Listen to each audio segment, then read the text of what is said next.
Hello everyone, welcome back to my another blog. So আজকের ব্লগে পেয়ারা চুরি করব, কিভাবে চুরি করি, কি করি না করি সব কিছু শেয়ার করব।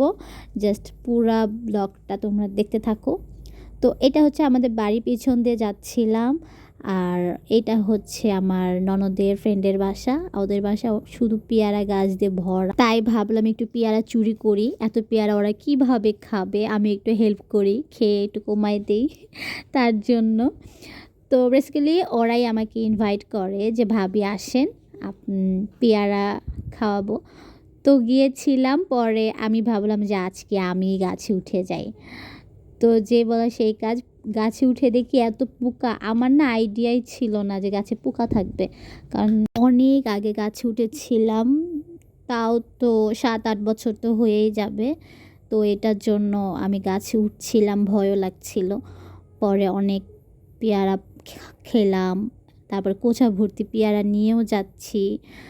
আর এইদিকে আমার এটা দেওরের সাথে দেখা, আবু সাইদ, আমার মামার ছেলে। ও কতগুলি পেয়ারা তো দিছে। অনেক দুষ্টুমি করলাম আজকে। দেখা হবে তোমাদের সাথে নেক্সট কোনো ব্লগে। বাই।